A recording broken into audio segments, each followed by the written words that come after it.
चलो तो शुरू करते हैं यहां से H2S सल्फाइड के बारे में। और सल्फाइड के बारे में पहले थोड़ा बहुत पढ़ा हुआ है तो उससे काफी हेल्प मिलेगा। तो देखो, रिएजेंट तीन तरह से यूज होता है। एक तो डाइल्यूट HCl प्लस H2S जिसमें सल्फाइड बहुत कम होगा, दूसरा डायरेक्ट H2S, और तीसरा बेस के साथ अमोनियम सल्फाइड या फिर सोडियम सल्फाइड। सबसे ज्यादा कंसंट्रेशन होगा थर्ड वाले केस में, ठीक है। अच्छा, अभी देखो, अब ये सब बातें वही लिखी हुई हैं, वो सब बताने की जरूरत नहीं है। यहां पर रिएजेंट दिया हुआ है और कौन कौन है जो कि प्रेसिपिटेट बनाएगा। तो डाइल्यूट HCl और H2S में, इसमें थे हमारे group 1 group 2 cations except Ag+, यही था क्या? ग्रुप 1 ग्रुप 2 कैटायंस, पागल कुत्ता, ये भी था, होगा भी था, होगा में दोनों था, और कैद में Cd+2 था, ये थे। और सबसे सुंदर ऐश्वर्या ये भी था, ये भी था, ये तो अलग ही कैटेगरी है इनकी। तो ये हो गए ग्रुप 1 ग्रुप 2 के सिल्वर, क्योंकि ग्रुप 1 में कौन था? मर्क्यूरी था, आज होंगे पागल। उसमें से Ag को देखो बोल दिया है एक्सेप्ट। तो फिर ग्रुप 1 से आया कौन? ग्रुप 1 से आया कौन? सिर्फ Hg आया, क्योंकि Pb तो कॉमन है, दोनों में था, ग्रुप 1 में भी था, ग्रुप 2 में भी था। तो ये कुछ नया नहीं है, जो पहले पढ़े वही है। अच्छा, अब H2S डायरेक्टली पास करेंगे तो ये सब आएंगे और साथ ही साथ ZnS भी आ जाएगा, ठीक। देन इसमें क्या होगा? ये सभी, और साथ ही साथ ग्रुप 4 भी आ गया, मतलब ये तो सभी जितने इनसॉल्युबल आपने पढ़े वो सभी आ जाएंगे। Fe+2 क्यों लिख दिया है?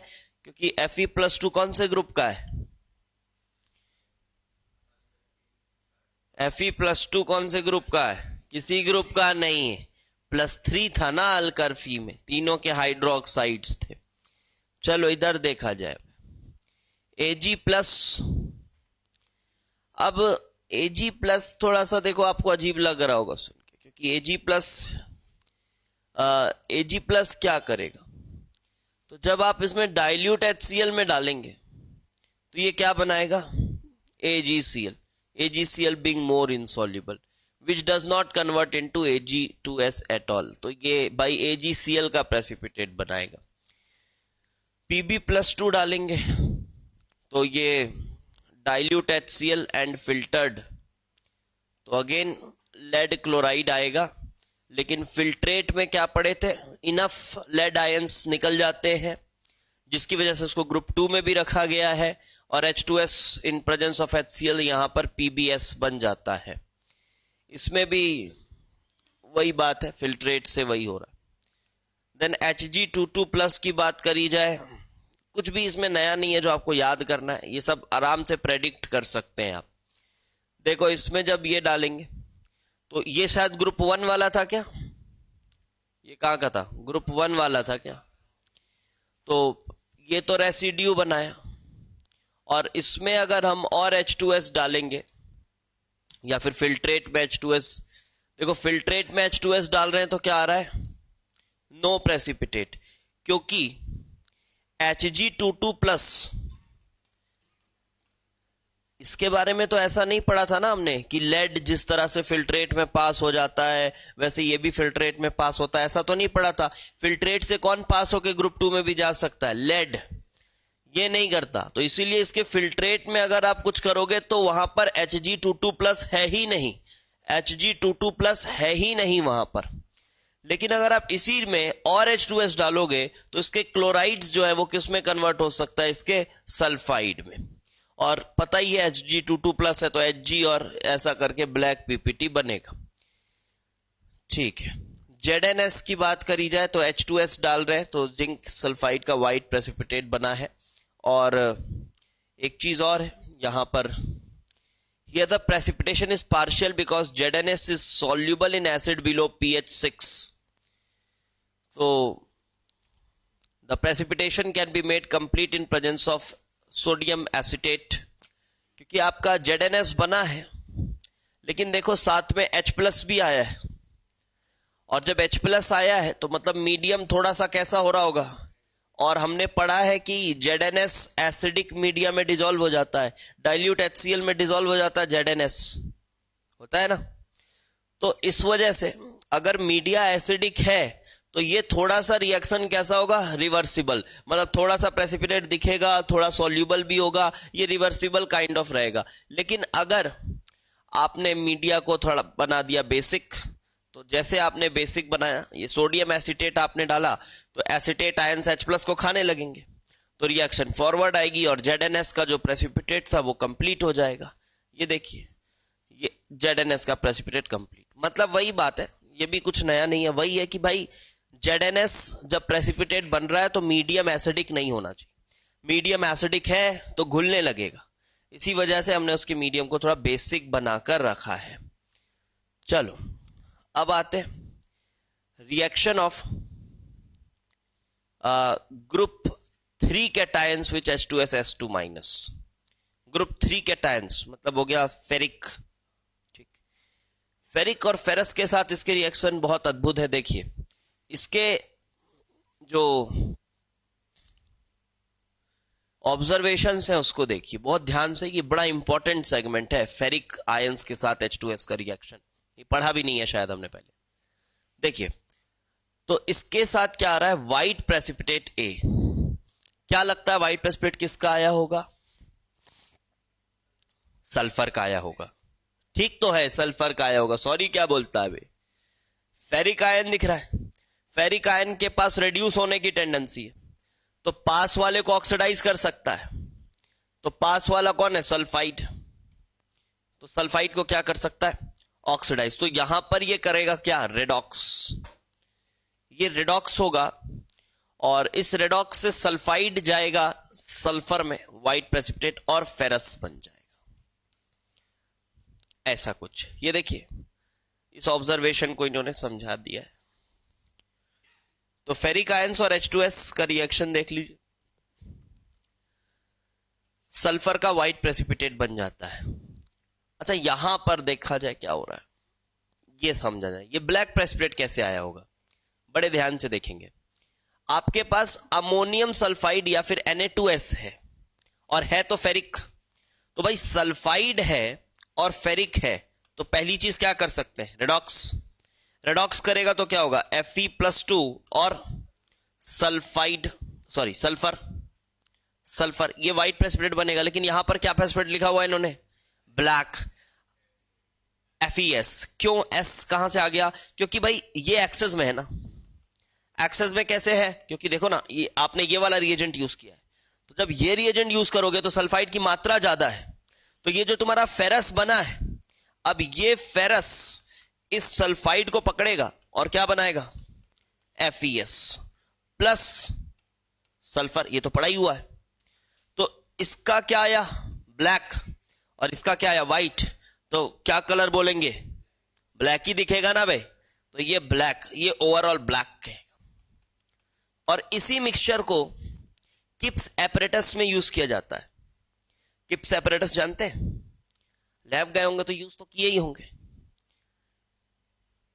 किप्स एपरेटस जिससे H2S गैस निकालते हैं, एक ऐसा करके ऐसा वाला डिवाइस रहता है, उसमें ऐसे नोजल्स रहते हैं, तो उसमें डाइल्यूट HCl डालते हैं तो उससे गैस निकलती इधर से, वो गैस कौन सी रहती है, H2S। तो H2S गैस का जब भी आप टेस्टिंग करना चाहते हो तो आप जाते हो किप्स एपरेटस के पास, ठीक, और किप्स एपरेटस से ही क्या निकलता है, H2S गैस, उसको निकालने का जुगाड़ है। उसमें H2S फ्रेशली पूरा भरा हुआ नहीं है, क्योंकि अगर H2S भरा हुआ होगा हल्का फुल्का लीक तो करेगा ही, गैस है हल्का फुल्का तो लीक करेगा, गैस को 100% मॉलिक्यूल्स को रोक के नहीं रख सकते, ठीक है। तो भाई H2S अगर कंटिन्यूअसली 4 दिन 5 दिन 10 दिन लीक करे जा रहा है तो रूम का क्या हाल होगा समझ सकते हो आप, ठीक है। इसीलिए H2S को फ्रेशली बनाया जाता है और तुरंत यूज किया जाता है। अब बनाने के लिए क्या है, ये दोनों चीज का मिक्सचर जो है वो आपके किप्स एपरेटस के अंदर रहता है, उसमें H2SO4 डालते हो तो ये H2SO4 मतलब क्या, एसिड हो गया। और FeS की क्या हैसियत है एसिड के सामने, डिसॉल्व हो जाता है ना। तो डिसॉल्व हो जाता है तो इसका सल्फाइड क्या लेगा, H+, और H+ लेगा तो क्या बनेगा, H2S, और किप्स एपरेटस से फिर कौन सी गैस निकलेगी, H2S। इस तरह से किप्स एपरेटस वर्क करता है।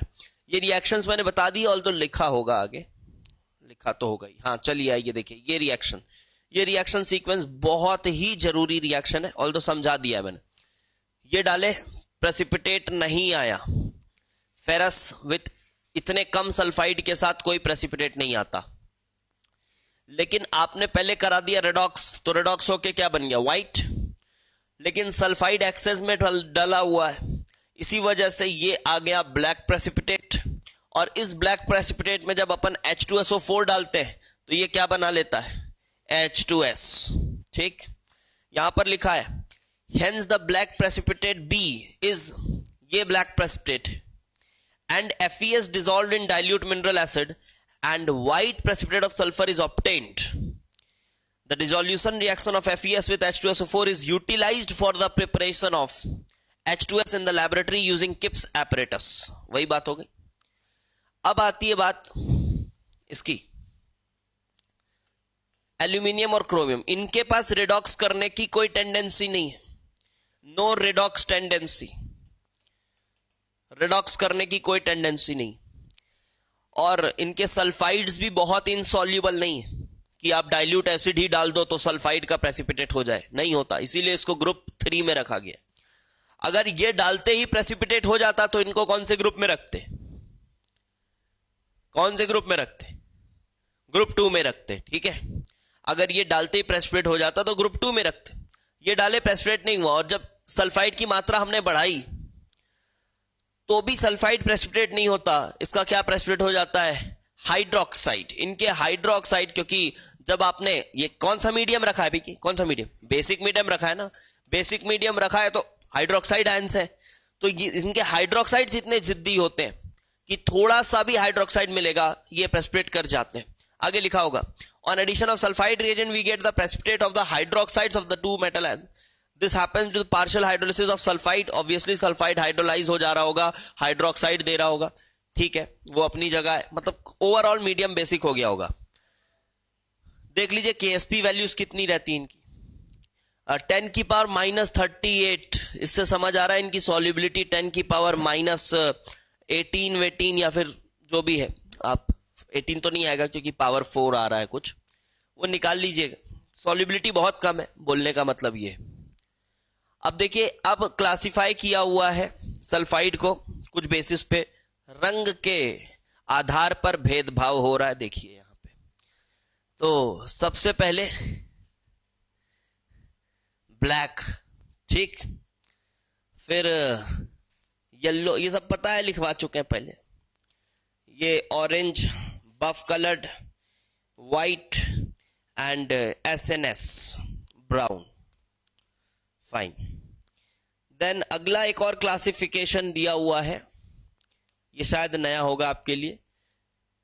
ये एक सॉल्यूशन होता है येलो अमोनियम सल्फाइड, YAS। इसमें भी सल्फाइड्स के प्रेसिपिटेट को घोला जाता है। करे हो क्या ये, कोई नहीं करा है, ठीक। येलो अमोनियम सल्फाइड में भी घोला जाता है। दिस येलो अमोनियम सल्फाइड, नाम से तो अमोनियम सल्फाइड ही लगता है, बट ये एक्चुअली पॉलीसल्फाइड्स होते हैं। लिख लीजिएगा, ये पॉलीसल्फाइड्स होते हैं, मतलब कुछ इस तरह से बनाया जाता है इसको। स्पेशली प्रिपेयर्ड सॉल्यूशन है फॉर डिसॉल्विंग सल्फाइड्स, पॉलीसल्फाइड्स होते हैं ये। इसको अमोनियम बाइसल्फाइड में सल्फर ऐड करते हैं अमोनिया के प्रेजेंस में, ये सब चीजों का मिक्सचर बनाया जाता है तो पॉलीसल्फाइड्स बनते हैं। अगर मेरे को इस पॉलीसल्फाइड का एक फॉर्मूला देना है तो मैं कुछ ऐसा फॉर्मूला दूंगा, NH4+ एंड S2 तो ये कुछ इस तरह का होता है। पॉलीसल्फाइड मतलब समझ पा रहे हैं अपन, ये पर ऑक्साइड जैसा लिंकेज होता है ना, O2 वैसे ही S2 बन जा रहा है। तो ये सब के मिक्सचर से ऐसा कुछ बनता है एक सॉल्यूशन, और ये सॉल्यूशन यूज होता है किस चीज में, टू डिसॉल्व सल्फाइड्स, और इसके बेसिस में भी हमने क्या किया है, क्लासिफाई कर दिया है। एक सॉल्यूशन बनाया, कुछ सल्फाइड है जो इसमें घुल जाते हैं, कुछ सल्फाइड है जो इसमें नहीं घुलते। ठीक है, तो देखो ये रंग बिरंगे, येलो है रंग बिरंगे, तो रंग बिरंगे लोग जो होंगे ना वो उसमें घुल जाएंगे। कौन? सबसे सुंदर ऐश्वर्या। इनकी कैटेगरी इसीलिए अलग मैं बार बार बोलता हूं। ये लोग जो है किसमें घुल जाते हैं? येलो अमोनियम सल्फाइड में ये घुलते हैं, बाकी सब नहीं घुलते। ये ग्रुप 1 वाले, सॉरी ग्रुप 2 वाले शायद। तो इस बेसिस पे भी एक क्लासिफिकेशन बन गया, मतलब बस क्लासिफिकेशन का बेसिस अलग है। ये सब वही है, देखो सबसे ये सुंदर भी दोनों आयंस और इसके भी दोनों आयंस, ये सभी सॉल्यूबल हैं किसमें? Yellow ammonium sulphide. ये शायद क्वेश्चन जेई मेंस में पूछा गया, अगर बनाए होगे पीवाईक्यूज क्वालिटेटिव के, तो मैं देख रहा था जेई मेंस के किसी पेपर में आया है ये क्वेश्चन। ठीक, उन्होंने पूछा था कि कौन कौन सॉल्यूबल है, क्या है। ये शायद लैब मैनुअल्स में भी नहीं दिया रहता, तो ये एक क्वेश्चन आया है। चलो अब ये नोट करके कुछ पॉइंट्स हैं। देखो इसमें कुछ भी अभी जब खास कुछ नया नहीं मिल रहा है, जो पढ़े वही है। CDS only yellow colour sulphide which precipitates does not dissolve in YAS। ठीक है, ऊपर वाले पॉइंट को ही बस बताया है। CDS बाकी सब ब्लैक है, ये कलर्ड है, कलर्ड होने के बावजूद ये सॉल्यूबल नहीं, इसको कॉपर ग्रुप बोल दिया गया है। ठीक, कॉपर ग्रुप, ऐसे कॉपर ही क्यों ऐसे बोल दिया, कॉपर ग्रुप। अब दूसरा पॉइंट देख, MnS is only sulphide which dissolves in acetic acid, ये भी हो गया। Then solubility of group 1 group 2a group different are important solvent for the information given below। नीचे आ जा, HNO3 में सभी soluble होते हैं, बट कौन नहीं घुलता याद है? HGS जिद्दी है काफी, इसको घोलने के लिए कुछ बताया था, एक्वा रिजिया बताया था। आगे देखा जाए, ये जनरलाइज रिएक्शन हो गया। एक चीज ध्यान देना भाई, एक चीज ध्यान देना कि देख लो कोई भी सल्फाइड है, कोई भी सल्फाइड है, HNO3 में घोल रहे हो, HNO3 किसमें कन्वर्ट हो रहा है? NO, ना कि NO2। ठीक, किसमें कन्वर्ट हो रहा है? NO में कन्वर्ट हो रहा है, ना कि NO2। मैं बताऊं आपको, 2022 में मैंने बताया भी था, ये क्वेश्चन एक आया था, उन्होंने पूछा था, गैलेना पूछा था या फिर कुछ ऐसे ही पूछा था कि जब उसको HNO3 में डाला जाता है तो जो गैस निकलती है वो गैस कैसी होती है, और उन्होंने दिए थे 4 options A, B, C, D। उसमें से एक ऑप्शन तो था कि गैस पैरामैग्नेटिक होती है, एक ऑप्शन था कि बेंट शेप की होती है, एक ऑप्शन था लीनियर होती है, ऐसा कुछ था, एग्जैक्टली नहीं याद है। तो बेसिकली उन्होंने कंफ्यूज करा था बिटवीन NO एंड NO2। अब बेंट मतलब NO2, और खैर बेंट तो दोनों है। हाँ, एक ऑप्शन था जिसमें दोनों ही फॉलो कर रहे थे, जैसे बेंट, NO भी बेंट है, एक ऑड इलेक्ट्रॉन है ना ऊपर। नहीं, NO लीनियर है, NO नहीं बेंट है, NO2 माइनस बेंट है, NO बेंट नहीं है। कुछ ऐसे ऑप्शंस थे, देखना 2022 का क्वेश्चन था, उसमें मेजर लोगों ने ना आंसर बोला था NO2 होना चाहिए, क्योंकि जो NO गैस निकलती है वो NO2 बना देती है। लेकिन मैं उसी दिन सॉल्यूशंस डाला था 2022 वाले, उसको देखना, वो लेक्चर में भी होगा, वीडियो यूट्यूब पर पब्लिक है। उसमें मैंने बोला था कि सब लोग देखना NO2 बोल रहे होंगे आंसर, लेकिन जो ऑफिशियल आंसर आएगा वो आएगा NO, और ऑफिशियल आंसर आया था NO।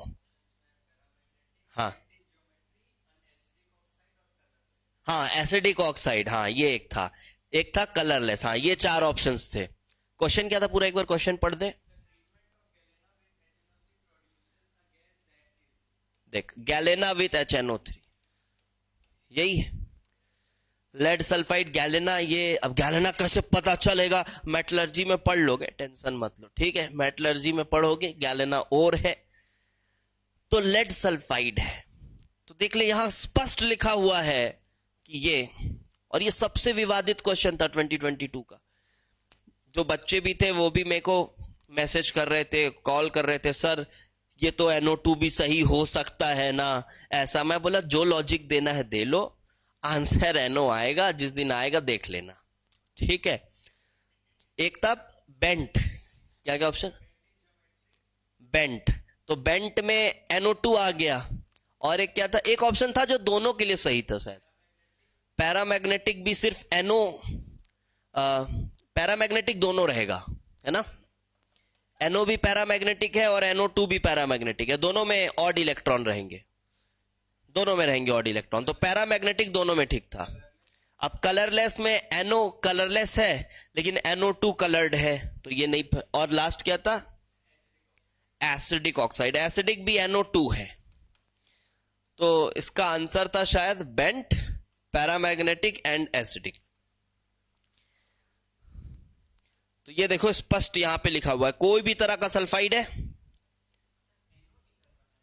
सॉरी NO निकल रहा है, तो NO के अकॉर्डिंग जो आंसर था वही आंसर था।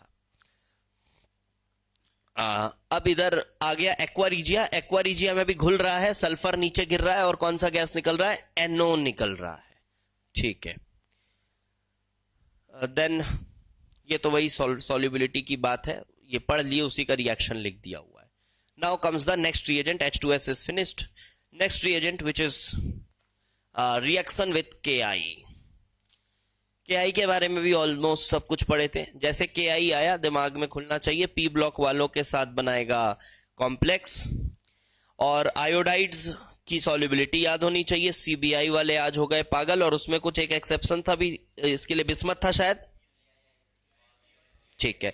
BiI3 के कॉम्प्लेक्स के बारे में एक खास बात थी, कुछ याद आ रहा है क्या, yes very good, only iodo complex which is coloured, BiI4 minus, and colour was due to polarisation, because I minus की पोलराइजेबिलिटी बहुत हाई थी, ये बात पहले पढ़ाएं KI रिएजेंट पढ़ाते समय।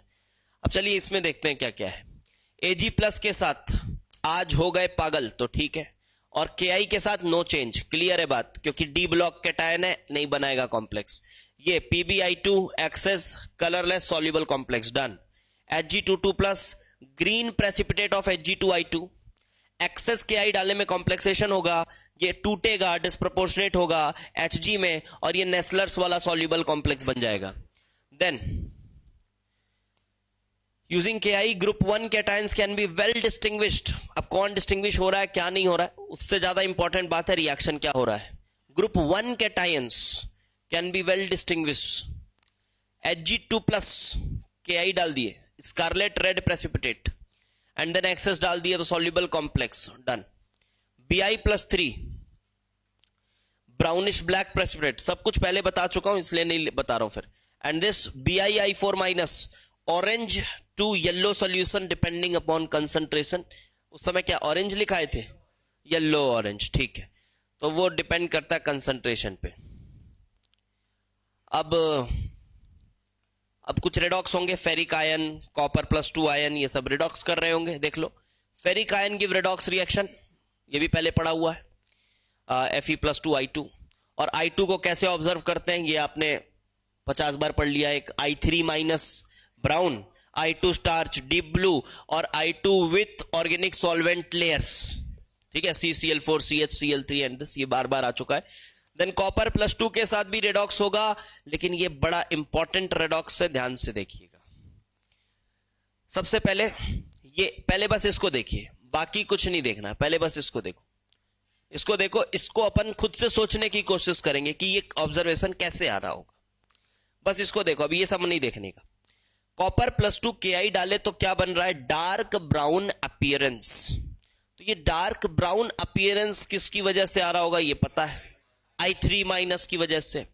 तो रिएक्शन क्या हो रहा होगा, अब रिएक्शन उसके बाद क्या बोला है, इस डार्क ब्राउन अपीयरेंस को हाइपो सोल्यूशन के साथ ट्रीट कर दिए तो ये व्हाइट प्रेसिपिटेट बन गया। ये कैसे हो गया, नहीं तो ये व्हाइट प्रेसिपिटेट बन गया। ये व्हाइट प्रेसिपिटेट किस चीज का आ जाएगा, हाँ मतलब एक बात मैं बताऊं, ये जो डार्क ब्राउन अपीयरेंस था ना, यहां भी ये Cu2I2 या फिर CuI का प्रेसिपिटेट था, लेकिन साथ ही साथ I3 माइनस इतना ब्राउनिश था कि ये हमको दिख नहीं रहा था। लेकिन जैसे हमने I3 माइनस को हाइपो के साथ रिडॉक्स कराया, अच्छा I3 माइनस का कौन सा पार्ट रिडॉक्स करता है, I2 करता है ना, I2 करता है H2O3 2- के साथ रिएक्शन, जब ये रिएक्शन करके I4 I- में कन्वर्ट हुआ तो ब्राउन कलर चला गया, तो बस ये जो था CuI आपके पास वो उभर के आ गया, जो पहले से था वो उभर के आ गया। अब रिएक्शन को पढ़ोगे तो समझ आएगा, बिल्कुल ध्यान से फोकस के साथ देखेंगे। कॉपर +2 एंड दिस, ये रेडॉक्स हो गया, तो रेडॉक्स होने से बेटा कॉपर +2 किस में कन्वर्ट हो गया, कॉपर +1 में। CBI वाले आज हो गए पागल में, कॉपर किस स्टेट में था, +1 में था, ठीक है। तो +1 का ही आयोडाइड इनसॉल्युबल होता है, ठीक है, +1 का आयोडाइड इनसॉल्युबल होता है। तो देखिए ये आपके पास +1 का आयोडाइड CuI व्हाइट प्रेसिपिटेट दे रहा है। Then I2I- gives dark brown appearance, अच्छी बात है। Colour of I3- is so dark that white precipitate of this और दिस, कुछ भी लिखो एक ही बात है, becomes invisible. It becomes visible only when I3- is decomposed by the treatment of this hypo solution की वजह से। ये सब अब प्रेडिक्टेबल है, आराम से समझ आ रहा है, क्योंकि आपके पास गिवन सेट ऑफ इंफॉर्मेशन है, एक ठीक ठाक अमाउंट ऑफ इंफॉर्मेशन आपके पास है। Then there are some other cations which give this test but it is beyond the scope of coverage, तो पढ़ना नहीं है वो सब। कार्बोनेट हमने पढ़ लिया है, चलो पहले ही। देन क्रोमेट है, क्रोमेट भी पढ़ा ही हुआ है। ये इसके साथ ब्रिक रेड प्रेसिपिटेट आया, अमोनिया डाले तो Hg+2 के साथ तो वही बन जाता है अपना। देन ये भी chromate brick red precipitate, ammonia डालोगे तो Ag के साथ कॉम्प्लेक्स और क्रोमेट अलग हो जाएगा।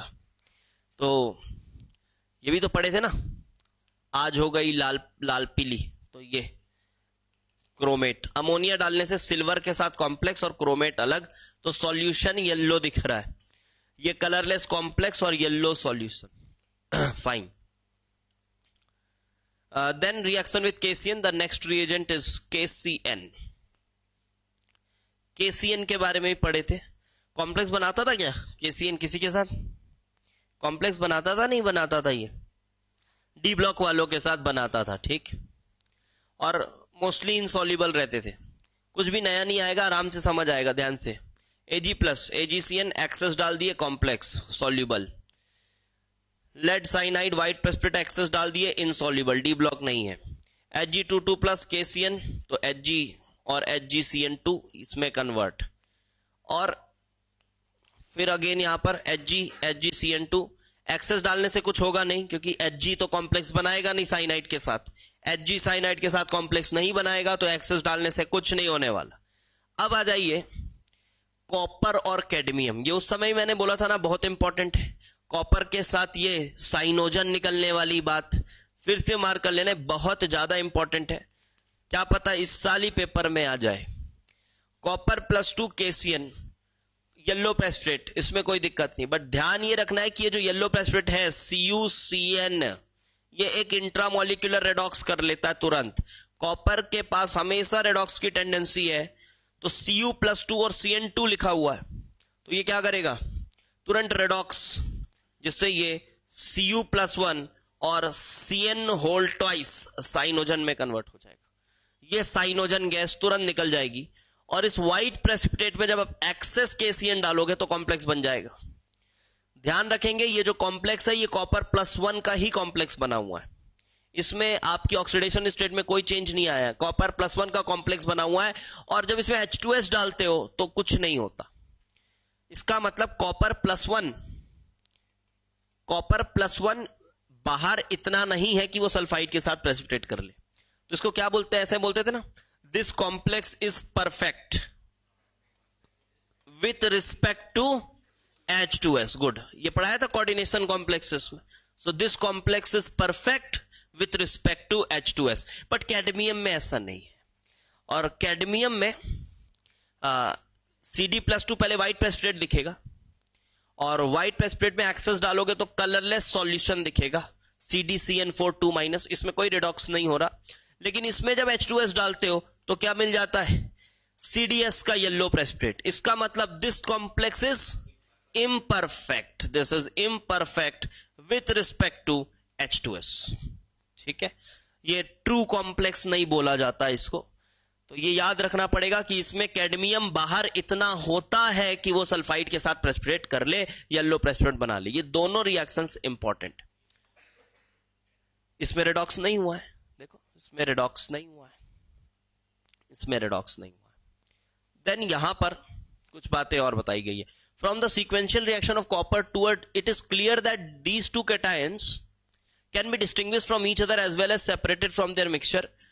ठीक है, डिस्टिंग्विश किया जा सकता है उसको, और सेपरेट भी कर सकते हैं ना।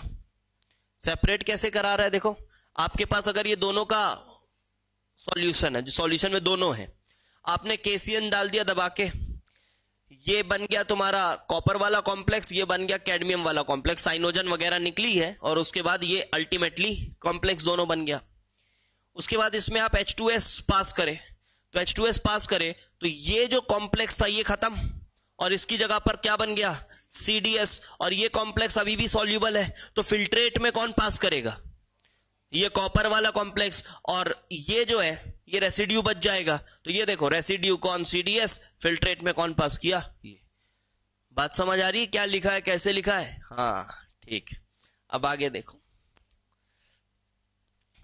अगर मैं ये बोल देता कि जाओ ये किताब खुद से पढ़ लो, कुछ नहीं समझ आता, ठीक है, बस आपको लगता कि हाँ आप इंग्लिश पढ़ रहे हो, उसका ट्रांसलेशन समझ रहे हो, समझ कुछ नहीं आता कि कैसे अप्रोच करना है, क्या है, ठीक है। तो इसीलिए क्वालिटेटिव एनालिसिस ऐसा नहीं है कि नोट्स दे दो जाओ पढ़ लो, या नोट्स लिखा दो, उससे कुछ नहीं होता। प्रॉपर समझना पड़ता है कि क्या हो रहा है। हाँ ऑल्दो फिर याद तो करने वाला काम है ही, बट समझना पड़ता है। फेरस में आ जाओ, KCN के साथ येलोइश ब्राउन प्रेसिपिटेट, एक्सेस डाले, पेल येलो सॉल्यूशन, पहले बता चुका है। फिर रेडिश ब्राउन प्रेसिपिटेट, एक्सेस डाल दो, सॉल्यूशन, ठीक है, डन डन। ये दोनों रिएक्शन भी हो गए। कलर याद रख लेना फेरिक के साइनो कॉम्प्लेक्सेस का। आ जाइए अब इसमें next reagent is K4 FeCN6, K3 FeCN6, बहुत बहुत इंपॉर्टेंट। मैं इसी की बात कर रहा था, टन्सबुल ब्लू, ठीक है, इसी की मैं बात कर रहा था, आपको बताया था मैंने रियल एडवांस 32 33 किसी पार्ट में बोला था 2020 एग्जाम से पहले कि ये इंपॉर्टेंट है। तो ये 2020 में भी आया, 2021 में भी आया, 2022 में भी आया है, अब साल 23 में शायद नहीं आया था। तो ये बहुत इंपॉर्टेंट है दोनों चीजें। देखिएगा इसमें क्या है, पहले ये तो दिख रहा है K4 FeCN6, आपके पास यहां पर आयरन किसमें, +2 में, और K3 FeCN6 इसमें आयरन है +3, ठीक। इनका काम ना प्रेसिपिटेट बनाने का होता है, बहुत प्रेसिपिटेट्स बनाते हैं, कॉम्प्लेक्स प्रेसिपिटेट्स। जनरली अभी तक आपने कॉम्प्लेक्स प्रेसिपिटेट देखा नहीं है, है ना। मंथन बताओ, एक कॉम्प्लेक्स प्रेसिपिटेट हमने पढ़ा है अभी तक, कौन सा है वो? एक कॉम्प्लेक्स प्रेसिपिटेट हमने पढ़ा है, यश बताओ बेटा कौन सा है?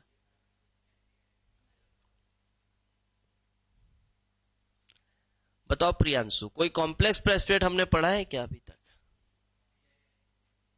वो प्रेसिपिटेट नहीं था, वो सॉल्यूशन का कलर था, प्रेसिपिटेट नहीं था वो। वेरी गुड, NiEN3 वाला। किसके साथ नेगेटिव आयन कौन था? S2- था।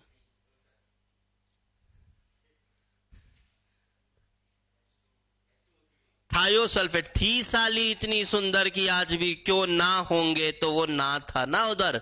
तो वहां पर हमने पढ़ा था एक complex precipitate NiEN whole thrice and then S2O3 2- और यहां था +2, कुछ ऐसा। क्या कलर क्या था इसका? वॉयलेट, ठीक, वॉयलेट कलर्ड कॉम्प्लेक्स। इसी तरह से अभी आप कुछ और कॉम्प्लेक्स प्रेसिपिटेट्स पढ़ने जा रहे हैं, और इन कॉम्प्लेक्स प्रेसिपिटेट्स में एनायन कॉम्प्लेक्स होगा, ठीक है। इसमें कौन कॉम्प्लेक्स था? कैटायन। अभी एनायन कॉम्प्लेक्स होगा, और दिख ही रहा है वो एनायन कौन से होंगे, ये वाले एनायंस होंगे जो कॉम्प्लेक्स होंगे। चलिए देखते हैं। सबसे पहले कॉपर +2 के साथ इसका रिएक्शन कराओगे तो एकदम चॉकलेट ब्राउन प्रेसिपिटेट तुरंत मिलने वाला है। फॉर्मूला देख लीजिए, एकदम आसान, कुछ भी नहीं हुआ इसमें ना। ऑक्सीडेशन स्टेट्स बहुत इंपॉर्टेंट है, बहुत सिंपल है। मोस्ट ऑफ द रिएक्शंस इसमें ना सिंपल वही वाले होंगे जो 7th क्लास में फॉर्मूला लिखते थे, ऐसा क्रॉस चार्ज बैलेंस करते थे, वही हो रहा है हर रिएक्शन में, वही हो रहा है। देख के बड़े बड़े लगते हैं बट बहुत आसान है। तो ये हो गया सिंपल। अच्छा, अब यहां पर देखो, ये सब उसी तरह का रिएक्शन है। कौन वाला पता है? ए प्लस प्लस बी सी, तो बी प्लस सी माइनस है, तो ये क्या बन जाएगा? ए अगर प्रेसिपिटेट बना रहा है तो क्या बन जाएगा? ए सी प्लस बी प्लस अलग, ऐसा। ठीक है, सभी रिएक्शंस ऐसे ही हैं, ध्यान से देखते जाओ बस। तो ये कॉपर +2 ने K +4 है, तो ऑब्वियसली यार +4 के लिए कॉपर के 2 ही लगेंगे एटम्स, तो ये हो गया आपका चॉकलेट ब्राउन। लेकिन आप K3CN6 के साथ करोगे तो कॉपर +2 है और FeCN6 होल 3- है, तो कैसे बनता था फॉर्मूला? यहां पर नीचे 3, यहां पर 2, और ये बना फॉर्मूला। तो ये है भाई तेरा ग्रीन प्रेसिपिटेट। ठीक, तो कुछ नहीं, आयन एक्सचेंज प्रेसिपिटेट हो रहा है, कुछ भी नहीं है। कॉम्प्लेक्स बड़ा सा दिखता है तो डर लगता है देख के, बाकी कुछ नहीं। अब आगे कुछ बात और बोली गई है कि अमोनिया के प्रेजेंस में ये प्रेसिपिटेट नहीं आता। अगर सॉल्यूशन में अमोनिया भी है तो प्रेसिपिटेट नहीं आएगा। क्यों? कॉम्प्लेक्स बनाने में जाएगा कॉपर +2, ना कि प्रेसिपिटेट बनाने में, तो ड्यू टू कॉम्प्लेक्स फॉर्मेशन। लेकिन यही अगर कुछ अमोनिया को डिस्ट्रॉय कर दिया जाए एसिटिक एसिड डाल के, तो हो जाएगा। अब एसिटिक एसिड डालो या और कोई भी एसिड डालो, रिएक्शन एसिटिक एसिड के साथ वेल ऑब्जर्वेबल है, इसलिए दिखा हुआ है। देखो, कॉपर अमोनिया दोनों है, लेकिन आपने साथ में और क्या डाला है? इस रिएजेंट के साथ एसिटिक एसिड, इस रिएजेंट के साथ एसिटिक एसिड। तो एसिटिक एसिड बस अमोनिया को मारने का काम कर रहा है, समझ गए? अमोनिया को मारने का काम कर रहा है। और अगर ये अमोनिया को मारने का काम कर रहा है तो कॉपर +2 अब बिल्कुल निश्चिंत होकर इसके साथ क्या बनाएगा? प्रेसिपिटेट। वही वाला प्रेसिपिटेट जो पहले बना था, देख लीजिए, चॉकलेट ब्राउन, और वही सेम चीज ग्रीन प्रेसिपिटेट। ठीक, क्लियर है? Zn+2 के साथ भी सिमिलर रिएक्शन हो रहा है, प्रेसिपिटेट बन रहा है। प्रेसिपिटेट याद करना है, इसमें कुछ नहीं बता सकते। ये देख लीजिए, ये प्रेसिपिटेट में पोटेशियम भी है। तो जनरली आपने देखा है आज तक कि पोटेशियम हमेशा क्या होता है? सॉल्यूबल। लेकिन पोटेशियम के कुछ कॉम्प्लेक्स प्रेसिपिटेट्स हैं जो कि इनसॉल्यूबल भी होते हैं। तो ये फॉर्मूला ध्यान रखना है। इसके साथ कोई ऑब्जर्वेशन Zn2+ नहीं देता है, ये एकदम स्पेसिफिक टेस्ट है जिंक वगैरह के, तो याद रखना है। फेरस के साथ, हाँ भाई, ये आई सबसे ज्यादा महत्वपूर्ण बात, फेरस आयंस के साथ इसके रिएक्शन, फेरस के साथ इसका रिएक्शन। तो फेरस के साथ अगर एब्सेंस ऑफ एयर में करा रहे हैं तब तो ठीक है, सिमिलर जैसे जिंक बना रहा था, जैसे जिंक बना रहा था वैसे ही कुछ मिक्स्ड प्रेसिपिटेट बन जाता है। लेकिन अंडर ऑर्डिनरी कंडीशंस जब नॉर्मली कराते हैं तो एक पेल ब्लू प्रेसिपिटेट दिखता है। It is due to the partial conversion of ferrous to ferric by aerial oxidation according to the following equation. अब ये बहुत कंफ्यूजिंग लगता है, कहां पर क्या हुआ है क्या नहीं हुआ है। देखो, ये फेरस और इसका रिएक्शन देखो आप, फेरस और इसका रिएक्शन, तो इट फॉर्म्स टंसबुल ब्लू। ये टंसबुल ब्लू बना रहा है और ये जो है ये प्रूसियन ब्लू बना रहा है। अब ये दोनों को मैं थोड़ा ढंग से समझा देता हूं एक बार, एक सेकेंड। देखो, फेरस आयन के साथ रिएक्शन, ठीक है, वहां अभी देखेंगे बाद में। Ferrous reacting with FeCN6 whole 4- या फिर K4 किसके साथ फेरस का कराया है? 3- के साथ। ठीक, 3- के साथ इसका रिएक्शन कराया। एक रिएक्शन अलग से बता देता हूं आपको। अगर फेरिक का रिएक्शन FeCN होल 6 3- के साथ होता है, ये यहां भी Fe+3 और यहां भी Fe+3, तो यहां कोई रेडॉक्स की संभावना नहीं है, क्योंकि ये भी क्या है? Fe+3, ये भी Fe+3। ये तो सिंपल अपने आप को जोड़ के प्रेसिपिटेट बनाते हैं। बहुत जरूरी बात बता रहा हूं, यहां जब समझोगे तभी वो समझ आएगा, नहीं तो वो खुद से कुछ नहीं समझ आने वाला। ये दोनों सिंपल जब दोनों +3 -3 में दिखे, या फिर अगर Fe की बात करूं तो जब दोनों +3 +3 वाले दिखे तो क्या करेंगे? ये फटाक से प्रेसिपिटेट बना लेंगे। प्रेसिपिटेट का फॉर्मूला भी बहुत सिंपल समझ आ रहा है, FeCN6, बस FeCN6 यही बनेगा। आप यहां पर देखिए, ये क्लियर दिख गया, ये Fe+3 और ये तो +3 वाले दोनों आराम से प्रेसिपिटेट। सबसे पहले ये भी छोड़ो, उसको बता रहा हूं क्या है, पहले इस पे आ जाएंगे। लेकिन अगर आपके पास ये ऐसा है या फिर यहां पर फेरिक है, देखो यहां पर फेरस था और यहां पर फेरिक था, अब यहां अगर फेरिक है और यहां फेरस है, FeCN6 समझ गए। जब दोनों ऐसे अलग अलग हैं तो ये बनाएंगे। अब ये क्या करेंगे, कुछ नहीं, फॉर्मूला बनाओ। क्या बनाओ, फॉर्मूला बनाओ, बना लो फॉर्मूला। क्या बनेगा, FeCN6 होल ट्वाइस। यहां पर क्या बनेगा, Fe4 FeCN6 होल 3। बना लिए फॉर्मूला, ये फॉर्मूला बना लिए। अब इसका नाम बोला है, ये 3-2 वाले को बोला है टंसबुल ब्लू। ये 3-2 वाले को क्या बोल रहा है, टंसबुल ब्लू, टंसबुल ब्लू। और इसको बोल रहा है प्रूशियन ब्लू। तो पहले के जमाने में ना ये दोनों को अलग अलग माना जाता था, ठीक है। क्या माना जाता था, दोनों को अलग अलग माना जाता था कि ये दोनों अलग अलग हैं। बट जब इसको दोनों ही प्रेसिपिटेट्स को किसी ने ऐसे करके बनाया, किसी ने ऐसे करके बनाया, और दोनों में कलर सेम आ रहा था, तो लोगों को शक था कि यार ये कहीं कुछ सेम चीज तो नहीं बन गई है।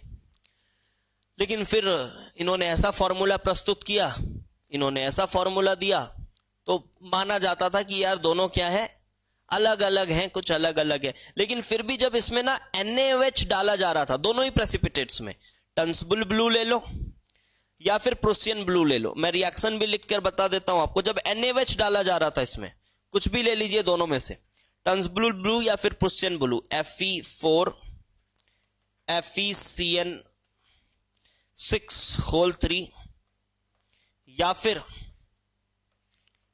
Fe3 FeCN6 whole 2। जब इसमें NaOH डाला जा रहा था तो ये घुल जा रहे थे, और ये घुल जा रहे थे, लेकिन फेरिक हाइड्रोक्साइड का रेडिश ब्राउन प्रेसिपिटेट आ जा रहा था। किसका प्रेसिपिटेट आ जा रहा था, फेरिक हाइड्रोक्साइड। तो फेरिक हाइड्रोक्साइड आ रहा है, इसका मतलब बाहर कौन सा आयन होना चाहिए, Fe+3 होना चाहिए, क्योंकि किसका प्रेसिपिटेट आ रहा है बार बार, फेरिक हाइड्रोक्साइड का रेडिश ब्राउन प्रेसिपिटेट। इसका रेडिश ब्राउन प्रेसिपिटेट आ रहा है, जो इसकी वजह से फेरिक आयंस बाहर होने चाहिए। लेकिन यहां कौन सा आयन बाहर है, फिर यहां कौन सा आयन बाहर है, तो भाई प्रेसिपिटेट तो सिर्फ किस में आना चाहिए था, फेरिक हाइड्रोक्साइड, इसमें भी, लेकिन आ किस में रहा, इसमें भी आ रहा है। तो फिर बात वही है कि भाई इसमें भी आ रहा है, इसमें भी आ रहा है। तो फिर थोड़ा सा और शक हुआ लोगों को कि यार ये कहीं दोनों सेम ही तो नहीं है, तो ये दोनों सेम ही तो नहीं है। उसके बाद फिर आगे चल के, कुछ ईयर नहीं याद है, 1960s वगैरह में शायद, एक स्पेक्ट्रोस्कोपी टेक्निक से फिर पता चला कि एक्चुअली ये दोनों का कॉम्पोजिशन क्या है, सेम है। आप ऐसा लिखो या ऐसा लिखो, बात एक ही है। यहां पर क्या हो रहा है, चार्ज ट्रांसफर होता जा रहा है, इतनी तेजी से हो रहा है कि आप अगर देखने की कोशिश करो तो कभी आपको यहां फेरस दिखेगा, कभी आपको यहां फेरस दिखेगा। मेटल मेटल के बीच में क्या होता जा रहा है, चार्ज ट्रांसफर होता जा रहा है। अब उसका एग्जैक्ट मैकेनिज्म वगैरह नहीं पढ़ना है, बट आपको क्या समझ में आना चाहिए कि ये दोनों को पहले क्या माना जाता था, अलग, लेकिन अभी फाइनली ये दोनों क्या है, सेम है। अगर मैं पूछूं तेरे से कि बता भाई इसमें कौन कौन से आयंस हैं, तो क्या बोलेगा तू, आयंस कौन कौन, फेरस, फेरिक और साइनाइड। यहां कौन कौन से आयंस हैं, आयनाइड, सेम है। ऐसे हम लिखें या फिर ऐसे लिखें, दोनों बात क्या है, सेम है। ये स्पेक्ट्रोस्कोपी से एक्सपेरिमेंटली पता चला है, मोजरबियर स्पेक्ट्रोस्कोपी टेक्निक का नाम है। बट आपको अब ये पता होना चाहिए कि ये दोनों क्या है, सेम है। अब इतने इंफॉर्मेशन के बाद आप ऐसा लिखो, एक ही बात है। लेकिन अगर वो पूछ रहा है कि प्रूशियन ब्लू का क्या फॉर्मूला है, और प्रुशियन ब्लू का क्या फॉर्मूला है, ये वाला फॉर्मूला है या ये वाला फॉर्मूला है, तो पूछने वाला बेवकूफ है। ठीक है, कुछ मत करना, दोनों ही सही है। ठीक है, क्योंकि आज के युग में दोनों को सेम माना जाता है। अब इधर आओ, जो यहां पर लिखी हुई बातें, और तो बहुत शॉर्ट में लिखा हुआ है तो समझ में कम आता है। देखो भाई, ये दिखा और ये बन गया टन्सबुल ब्लू, और कहां डिफरेंट है,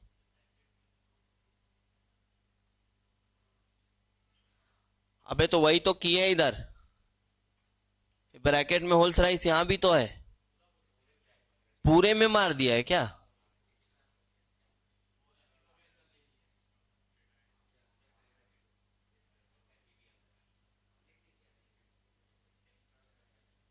Fe4,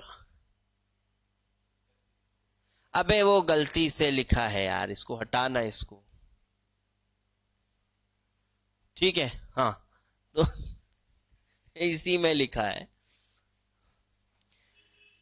तो टन्सबुल ब्लू, तो यहां पर देखो पहले कैसे जस्टिफाई किया जाता था कि ये दोनों आपस में क्या करते हैं, रिडॉक्स कर लेते हैं, और रिडॉक्स करके ये फेरिक और ये फेरस बन जाता है, और फिर बन जाता है क्या, प्रुशियन ब्लू।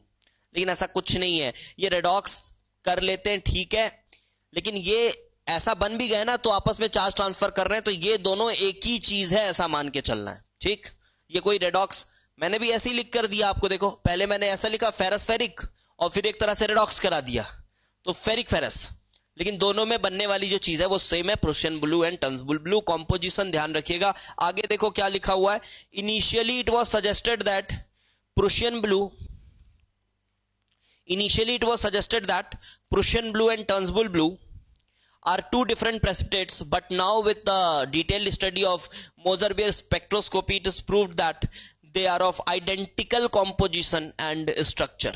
ठीक, अब फेरिक फेरिक, तो फेरिक फेरिक देखते ही क्या मार देना है, जोड़ देना है, प्रेसिपिटेट बना देना है।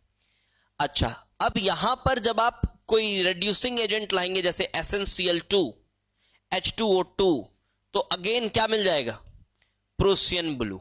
ठीक है, अगेन प्रुशियन ब्लू मिल जाएगा, ये रिड्यूस करेगा फेरिक को किसमें, ये फेरस है तुम्हारा, सॉरी ये फेरिक है, दोनों तो फेरिक फेरिक है अभी, तो ये फेरिक है, और Sn+2 मिल जाएगा, तो फिर क्या करेगा, Sn+2 अपने आप को Sn+4 में ले गया, और फेरिक को क्या कर दिया, फेरस। तो अब इसमें से कोई भी एक अगर फेरस में कन्वर्ट हो गया तो फिर से क्या बन जाएगा, प्रुशियन ब्लू या टन्सबुल ब्लू। तो ये रिएक्शन भी बहुत इंपॉर्टेंट है कि इस ब्राउन प्रेसिपिटेट को अगर आप H2O2 या फिर SnCl2 सॉल्यूशन से पास कराएंगे तो भी क्या मिल जाएगा आपको, अगेन प्रुशियन ब्लू प्रेसिपिटेट। ठीक है, यहां फिर से प्रुशियन ब्लू प्रेसिपिटेट मिल जाएगा। एक और बात मैं यहां पर जो बुक में मेंशन नहीं है वो बताना चाहूंगा कि अगर आप फेरिक क्लोराइड लेकर FeCl3, मतलब फेरिक आयंस बोलने का मतलब है, इसको अगर आप एक्सेस ऑफ K4 FeCN6 में डालते हैं ना, अगर ये बहुत एक्सेस में लेते हैं आप, अगर ये एक्सेस में लेते हैं, तो अभी आप जब नॉर्मली ले रहे थे तब क्या बन रहा था, प्रुशियन ब्लू, और प्रुशियन ब्लू का प्रेसिपिटेट बन रहा था। देखो टन्सबुल ब्लू, प्रुशियन ब्लू क्या बन रहा है, प्रेसिपिटेट बन रहा था। लेकिन जब इसको आप एक्सेस में लेते हो तो ये कुछ ऐसा बनता है, फेरस K2 एक फेरस आयंस होगा, एंड K2 FeCN6, तो पोटेशियम भी रह जाता है यहां पर। ठीक है, यहां पर पोटेशियम भी रह जाता है, सो FeCN6, सॉरी यहां पर मैंने Fe लिखा है, तो Fe तो फेरिक ही है, कोई रेडॉक्स थोड़ी नहीं हुआ है, जुड़ेगा ना, ये तो Fe+3 है, और -4 को मारने के लिए एक पोटेशियम, ये बनता है, और ये एक कोलॉइडल सॉल्यूशन बना लेता है। क्या बना लेता है, कोलॉइडल सॉल्यूशन, जिसको फिल्टर कर पाना पॉसिबल नहीं है, कोलॉइडल सॉल्यूशन बन जाता है। This is colloidal solution, and this is also known as soluble Prussian blue. This is known as soluble Prussian blue. तो आप ऐसा भी बोल सकते हो कि जब प्रुशियन ब्लू में एक्सेस ऑफ ये डाल दो तो वो क्या बन जाता है, colloidal solution. So it forms a colloidal solution which is soluble Prussian blue. घुल जाता है प्रेसिपिटेट, लेकिन वो कोलॉइडल सॉल्यूशन बन जाता है। कोलॉइड्स की प्रॉपर्टी दिखाता है। कोलॉइड्स आप सरफेस केमिस्ट्री में पढ़ेंगे। This was all about Turnbull blue and Prussian blue. अब आ गया फॉस्फेट। देखो फॉस्फेट के रिएक्शन बिल्कुल ऐसे ही हैं, इसमें बस प्रेसिपिटेट ही बनाते हैं फॉस्फेट्स, और प्रेसिपिटेट्स का कलर आपको रटना है, ठीक। कॉम्प्लेक्स वॉम्प्लेक्स कुछ नहीं बनाते, प्रेसिपिटेट्स बनाते हैं। तो मैं ये बोलूंगा कि आप खुद से देख लीजिएगा, आपको दिख जाएगा जो भी फॉस्फेट के। तो पहले आप HPO4 माइनस डाल रहे हैं, ये फॉस्फेट बना, H+ निकला। अमोनिया डालोगे तो सिल्वर कॉम्प्लेक्स बना रहा है, वही बात है। फेरिक के साथ येलो प्रेसिपिटेट बन रहा है HPO4 माइनस डालने से, अमोनिया में इनसॉल्युबल है। एंड लेड के साथ व्हाइट प्रेसिपिटेट, इसके साथ अच्छा फॉस्फेट को हमने सॉल्युबिलिटी चार्ट में लिखा था, सबसे शुरू में लिखा था क्या? सभी इनसॉल्युबल थे। देख लीजिएगा फॉस्फेट्स के, बस सबके फॉस्फेट्स बना दे रहे हैं यार। देखो एल्यूमिनियम का PO4 माइनस, इसका PO4 माइनस, इसका PO4 माइनस, फिर मैग्नीशियम के साथ भी ये अमोनियम के साथ इस तरह से व्हाइट प्रेसिपिटेट बनता है। हीटिंग में पढ़ाया था इसको, तो देख लीजिएगा वो प्रेसिपिटेट्स ही है सबके। फिर आता है थायोसाइनाइड, इसमें भी कुछ खास नहीं। कॉपर +2 के साथ देखो ये फिर आ गया भाई, सिमिलर टू CN-, ठीक है, similar to CN-। So first of all black precipitate slowly decomposes to cyanogen की जगह थायोसाइनोजन, रिडॉक्स यहां पर भी सिमिलर रिएक्शन सोन। फिर इसमें एक्सेस डाले, कॉम्प्लेक्स बनाया, कलरलेस सॉल्युबल कॉम्प्लेक्स, डन।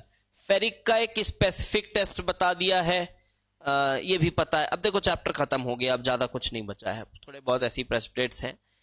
ये फेरिक आयन के साथ रेड ब्लड कलरेशन पता है। ये दोनों ही चीजें डाल देने से, NaF डालो और HgCl2 डालो, दोनों से ये जो कलर है ये क्या हो जाता है? फेड हो जाता है। वैसे ये उतना इंपॉर्टेंट पॉइंट नहीं है जितना इंपॉर्टेंट ये पॉइंट है, ये तो पढ़े थे ना पहले ही। कौन से आयन का टेस्ट था ये? Thiosulphate test. एक बार इलेबोरेट कर दो, क्या क्या करते थे थायोसल्फेट में? वेरी गुड, ठीक है। थायोसल्फेट में HCN- डालते थे, और कुछ थायोसल्फेट का ये टेस्ट था, HCN- बनता था। हाँ, क्या डालने से बनता था? KCN डालने से बनता था, ठीक है। तो KCN डालते थे तो ये बनता था, और फिर इसको कैसे ट्रेस करते थे? फेरिक के साथ रेड ब्लड कलरेशन से। देन अब यहां पर इसका रीजन बताया है कि ये जो आपके पास प्रेसिपिटेट है ये फ्लोरीन के साथ भी एक कलरलेस कॉम्प्लेक्स बनाएगा, और ये मर्क्यूरी के साथ भी एक कलरलेस कॉम्प्लेक्स बनाएगा, कुछ ऐसा। तो क्या हो जा रहा है? कुछ कलरलेस चीजें भी बन जा रही हैं, तो कलर फेड हो जा रहा है। ये रेड ब्लड था, उसमें कुछ कलरलेस सफेद सी चीज डाल दोगे तो रेड कलर क्या दिखेगा? थोड़ा सा फेड हो जाएगा। कुछ वैसी बात हो रही है कि जब आप फ्लोराइड आयंस डालते हो तो ये एक साइड रिएक्शन करके कलरलेस कॉम्प्लेक्स बनाने लग जाता है। इसी तरह से जब आप HgCl2 डालते हो तो अगेन ये रिएक्ट करके कुछ इस तरह से कंपाउंड बना रहा है, और इसमें ओवरऑल लाइट येलो कलर है इसका, तो इसकी वजह से रेड कलर जो है थोड़ा सा फेड होता हुआ दिखता है। ये सब करने में थोड़ा ज्यादा अच्छे से समझ आता है जब आप इसको परफॉर्म करते हैं। नाउ कम्स लास्ट ग्रुप है एक तरह से देखा जाए तो, क्योंकि ग्रुप 6 में ज्यादा कुछ है नहीं, इसमें भी कुछ नहीं है खास। ग्रुप 5 में, ग्रुप 5 में कौन कौन आ रहे थे? भारत सरकार आ रहे थे, और इनके क्या प्रेसिपिटेट्स करते थे हम? कार्बोनेट्स करते थे शायद। देख लीजिए इनके कार्बोनेट्स, सोडियम कार्बोनेट डाले व्हाइट प्रेसिपिटेट, और डाइल्यूट एसिड्स में कार्बोनेट्स आर वेल सॉल्युबल, बस सॉल्युबल। तो ये इसके साथ एक तरह से समझ आया। लेकिन जब ऑक्जिलेट डालेंगे तो और क्लैरिफाइड होगा ये। इससे तो पता चल गया कि चलो ये भारत सरकार में से कुछ है। अब और आगे आएंगे, कैल्शियम डालेंगे, calcium oxalate, strontium oxalate and barium oxalate. इसमें से सिर्फ बेरियम ऑक्जिलेट था जो कि सॉल्युबल था किसमें? एसिटिक एसिड में। तो barium oxalate is the only oxalate soluble in acetic acid, तो वही पॉइंट यहां यूज हुआ है, ठीक। Then test with dilute H2SO4, तो डाइल्यूट H2SO4 के साथ व्हाइट प्रेसिपिटेट तीनों ही बनाएंगे, लेकिन जब उसमें मिनरल एसिड डाइल्यूट वाला डालोगे तो घुलेंगे क्या? सल्फेट्स घुलते हैं क्या बे? सल्फेट घुलता है क्या? सल्फेट नहीं घुलता ना सल्फेट। तो dilute mineral acid it is still insoluble. Concentrated hydrochloric acid या फिर कंसंट्रेटेड सल्फ्यूरिक एसिड में ही घुलता है, ठीक है। Test with saturated solution of calcium sulphate, ठीक है, स्ट्रॉन्शियम सल्फेट, वही बात है जैसा ऊपर था वही है। Very slowly saturated solution barium sulphate immediately बनता है, ठीक है। अब वो देख लीजिएगा वो इमीडिएटली क्यों बन रहा है, सॉल्युबिलिटी पे डिपेंड कर रहा है। देन कैल्शियम के साथ भी ये आ गया, और ये एक अलग सा among 3 cation only calcium gives, this is a very specific test and this is important. Again देखो वही आ गया कौन, K4FeCN6, इसका काम ही प्रेसिपिटेट बनाना है, ठीक है। देख लो कैल्शियम वगैरह तक को भी लेकर ये प्रेसिपिटेट पोटेशियम को भी सम्मिलित करा हुआ है। और देखो ये कुछ उटपटांग नहीं है ना, बस क्या करना है, फॉर्मूला बना देना है चार्ज न्यूट्रल करके। -4 के चार्ज को न्यूट्रलाइज करने के लिए कैल्शियम +2 और पोटेशियम के 2 ions, bus white precipitate calcium बनाता है, इंपॉर्टेंट है, ध्यान रखेंगे। बाकी और व्हाइट प्रेसिपिटेट कोई नहीं बना रहा था, बना रहा था क्या? एक था कॉपर, कॉपर क्या बना रहा था, चॉकलेट ब्राउन। फिर कौन आया था, जिंक शायद व्हाइट बना रहा था क्या? एक बार फिर से देख लेते हैं, एक बार फिर से देखते हैं। कॉपर चॉकलेट ब्राउन, और फिर 3 वाले के साथ था वो अलग था। जिंक क्या बना रहा है, व्हाइट प्रेसिपिटेट, K4 वाले के साथ व्हाइट प्रेसिपिटेट। फेरिक क्या बना रहा है, ब्लू प्रेसिपिटेट, टंसबुल वाला। और उसके बाद आया calcium, calcium forms white precipitate. Now comes the last group, 0 group and group 6। इसमें मैग्नीशियम वगैरह आ रहे हैं। अब for magnesium the test of magnesium are listed below, ठीक है, देख लीजिए मैग्नीशियम के टेस्ट हैं।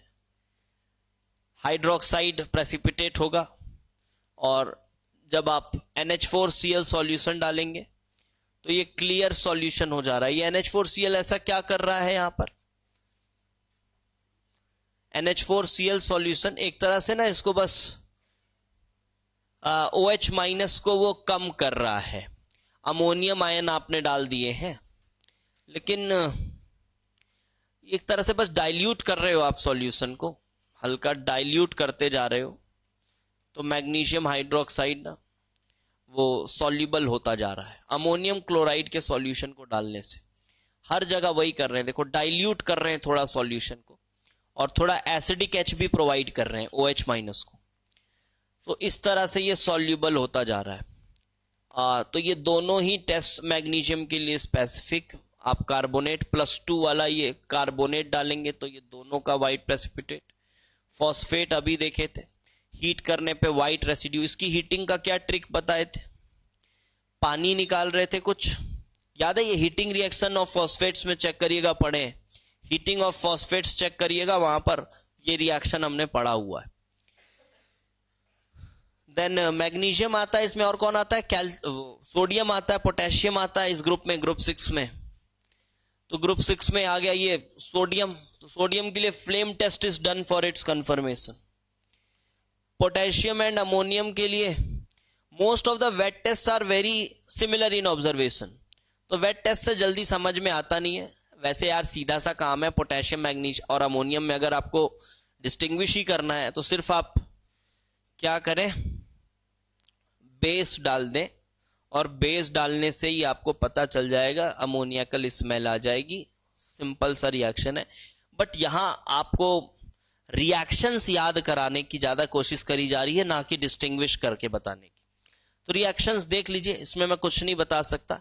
These are simple precipitates. ये देखो कॉम्प्लेक्स प्रेसिपिटेट्स की भरमार, ये CO का नाइट्राइट के साथ PtCl6, ये भी प्रेसिपिटेट, ऑल्दो यहां हो कुछ नहीं, आयन एक्सचेंज ही रहा है, लेकिन कॉम्प्लेक्सेस आपको थोड़ा देखने पड़ेंगे। These are not very important, उतने इंपॉर्टेंट नहीं है, बट एक बार देखने लायक है, देख सकते हैं कौन सा कॉम्प्लेक्स है, क्या बन रहा है precipitate. This reagent is used to distinguish between K+ and NH4+ ये वाला क्लोरेट जो है ये अच्छा काम करता है, क्योंकि इसमें पोटेशियम प्रेसिपिटेट दे रहा है बट अमोनियम प्रेसिपिटेट नहीं दे रहा है। बाकी सब में दोनों ही प्रेसिपिटेट दे रहे हैं, दोनों सेम कलर के प्रेसिपिटेट दे रहे हैं। So using wet test it become quite difficult to distinguish between K+ and NH4+। एक रीजन दे दिया जाता है, बहुत सस्ता फालतू का रीजन, कि दोनों की एटॉमिक रेडाई लगभग क्या है, सेम होती है, इस वजह से दोनों के टेस्ट जो है थोड़े से सिमिलर आते हैं। फालतू सा रीजन है, वो सब कोई मतलब नहीं उसका।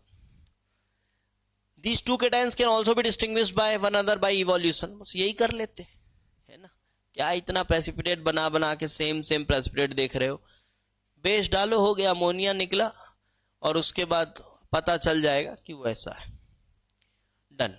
नाउ द लास्ट सेगमेंट, 1-2 पन्ने का होगा ये। क्या ये specific test for some cations, specific test for some cations. हाँ, हीटिंग इफेक्ट्स ये नहीं पढ़ना है इस बुक से, ये हमने पहले से पढ़ा हुआ है, ठीक। तो ये एक पन्ना है, इसको देख लेते हैं। कुछ इंपॉर्टेंट स्पेसिफिक रिएक्शंस है, तो ऑब्वियसली इसमें कुछ समझाने का नहीं होगा। बिस्मथ +3 का एक रिएक्शन है, पायरागेलॉल के साथ एक येलो प्रेसिपिटेट बन रहा है। पायरागेलॉल के साथ एक येलो प्रेसिपिटेट बन रहा है। ये पायरोगेलॉल क्या होता है यार, ये शायद बेंजीन में OH OH OH 3 जगह शायद 135 पोजीशन में होता है क्या, फिर भी मैं एक बार कंफर्म कर लेता हूं, जहां तक मुझे याद आ रहा है इसका स्ट्रक्चर वही 135 बोल लो ना, 135 बोल लो यार, क्या ऑर्थो पैरा में मर रहे हो दोनों। अब वो किसी को रेफरेंस लिया होगा तो वो अपना ऑर्थो बोल रहा है, तुम अपना बोल रहे हो, साले लड़े जा रहे हो।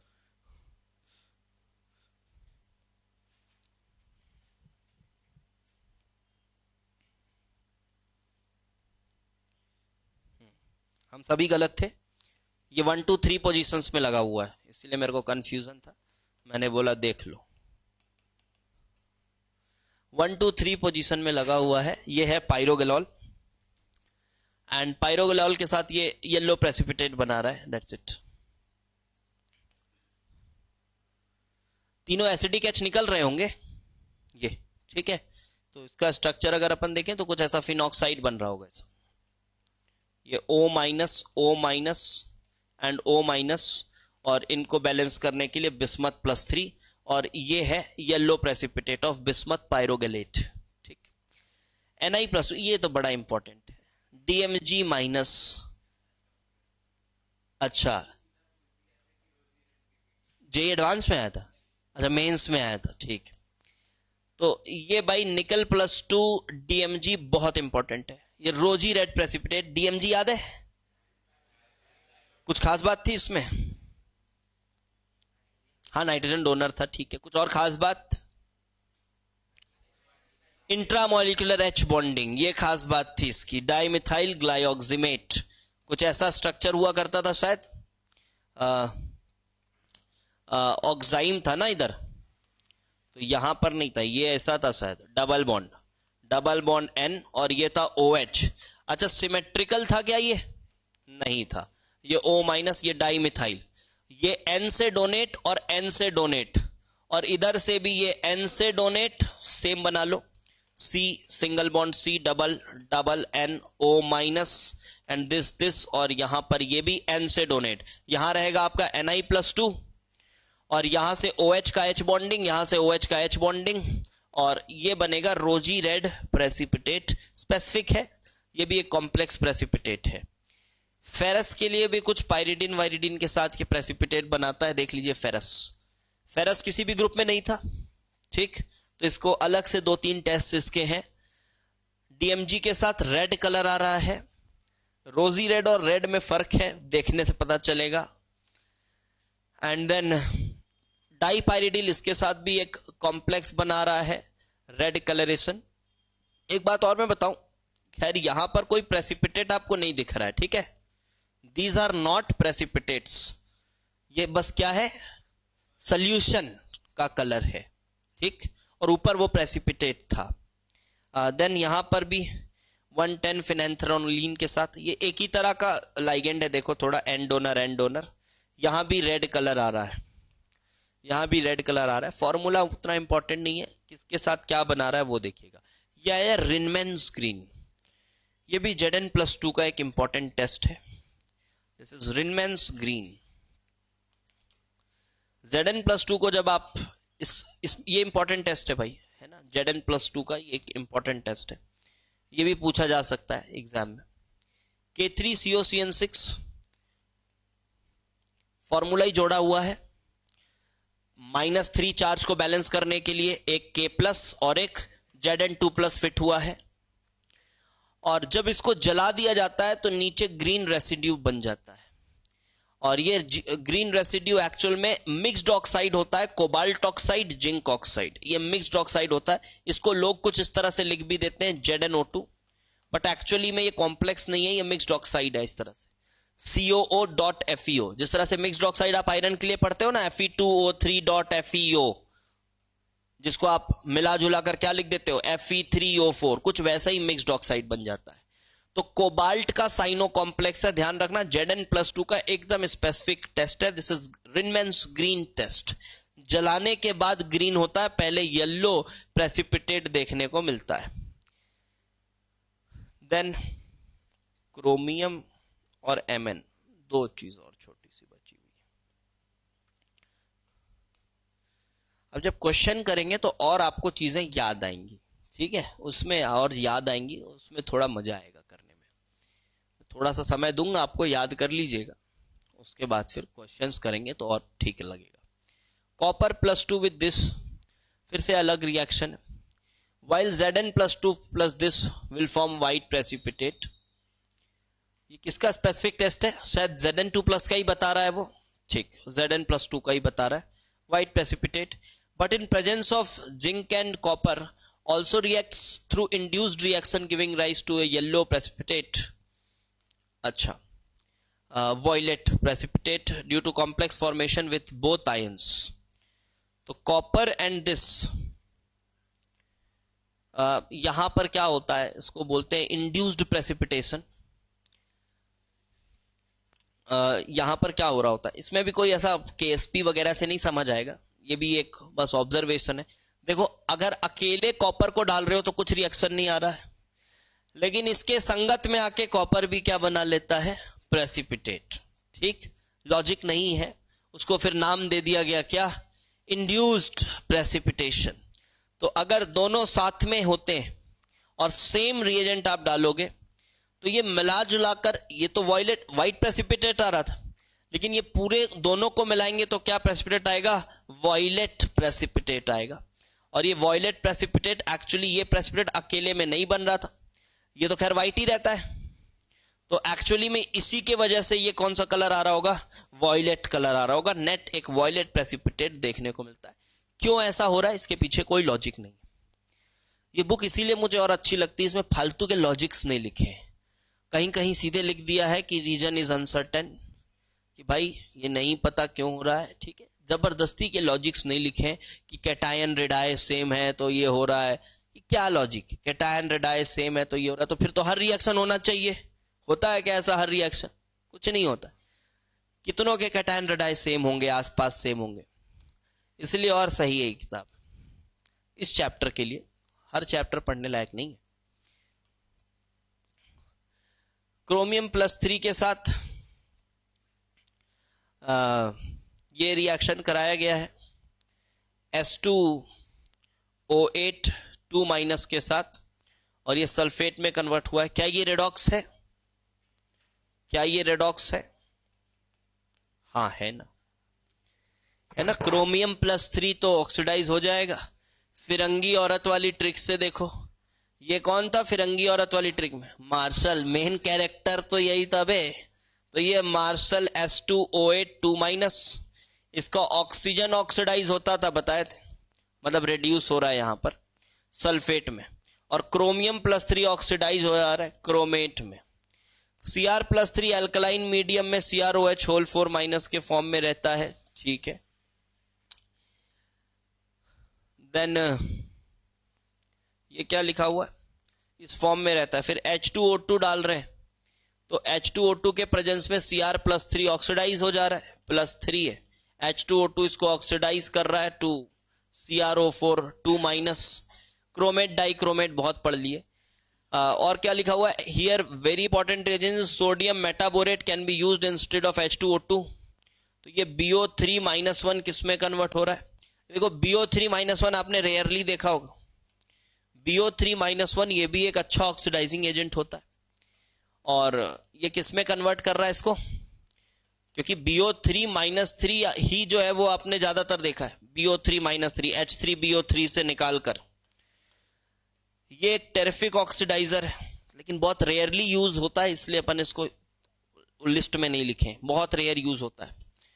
तो देन NaOBr